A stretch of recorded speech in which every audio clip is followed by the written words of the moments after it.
Shall we?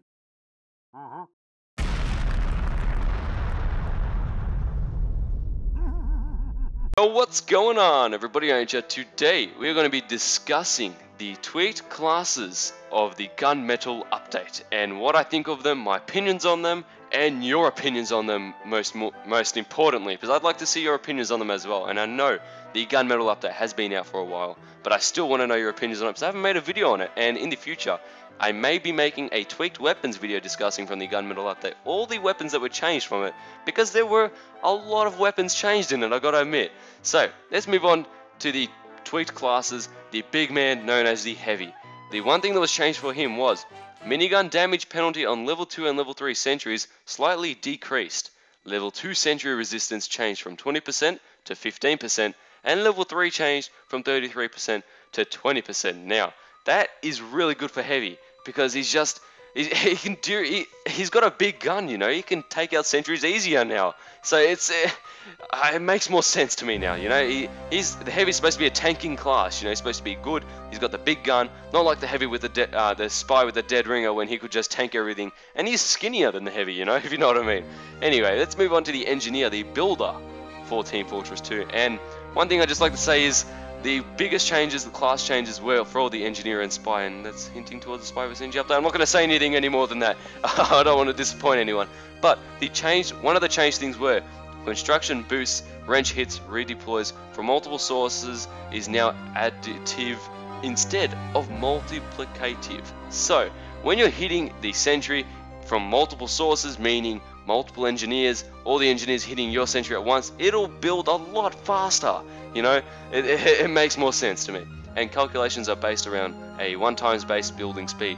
So the next thing is, they also changing wrenches no longer destroy all buildings, only if the building type is changed, switching from a wrench to gunslinger or vice versa. So that is a great change, guys. You know, you could help out your teammates and all that, and then build a mini sentry in the front lines to help them out, because it's pretty annoying, even though they got buffed.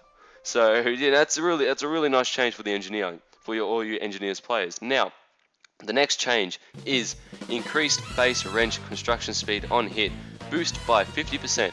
Buildings now build 2.5 times faster instead of just 2 times. Additive of 1.5 times plus base speed. That is awesome, you know. Now there's a meaning to it when you're hitting with your wrench to make your building go faster, you know. I used to do it, I never thought of this, you know. Now that I'm reading all this, guys, I'm just realizing now that, wow, I actually never knew that, you know. I thought from the start, when you're hitting the wrench and all that with all the other engineers on your team, it'll help you out build it a lot faster, but it turns out it didn't. Now they're actually doing that, and the change for the wrench to the gunslinger was really awesome, and all the other wrenches vice versa. Now, changed teleporters and dispensers redeploy plus 50% faster, 2.5 times without wrench boost, 5.5 times with wrench boost. So they're trying to make the Engineer a really quick class now when you're trying to build stuff. That's awesome, you know, because as an Engineer, you sort of, you know, just hitting it, and you're not really getting too much happening. It takes a while to upgrade and all that type of stuff, but now that it builds a lot faster, it's awesome when you're redeploying it. So that's one thing to keep in mind there when you're an Engineer. These teleporters and dispensers really do help out your team, as well as sentries if you're defending. So that's really nice. That's a really nice touch there, Valve. Now, hauling speed penalty reduced from 25% to 10%.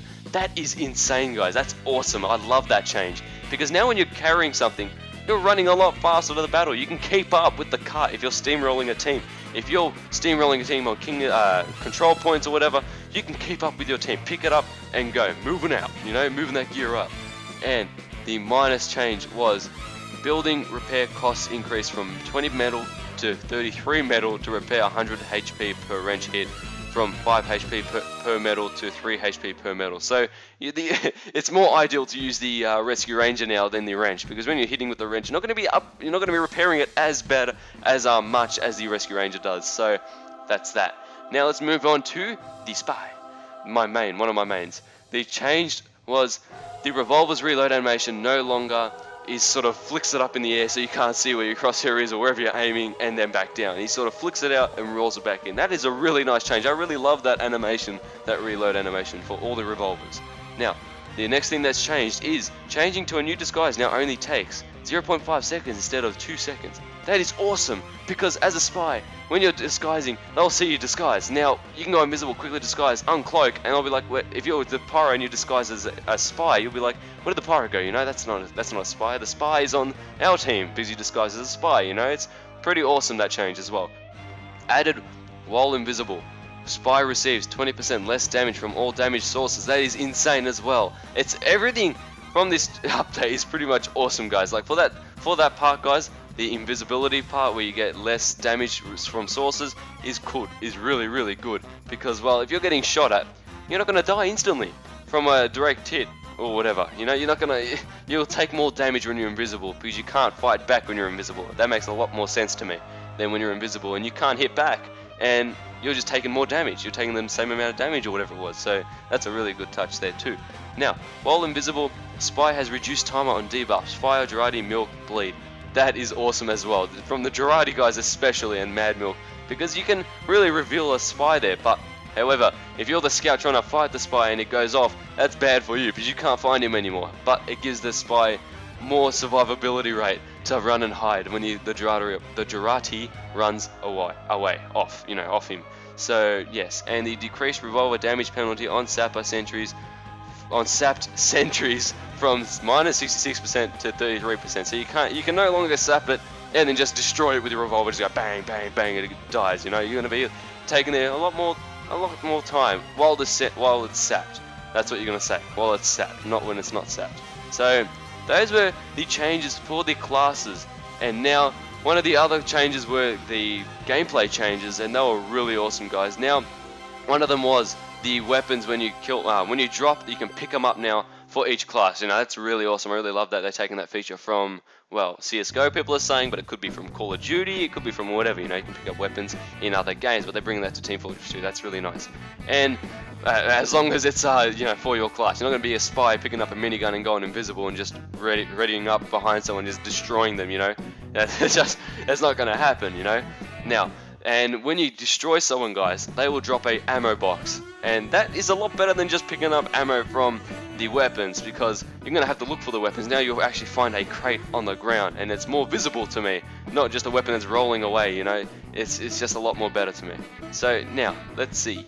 You can now inspect your skinned weapons as in CSGO type style, where you can just twist it and look at it, how beautiful it is, what I've won from the cases and all that. It's a really good touch as well, because I don't know, I just really like that as well from CSGO. They're bringing that to TF2.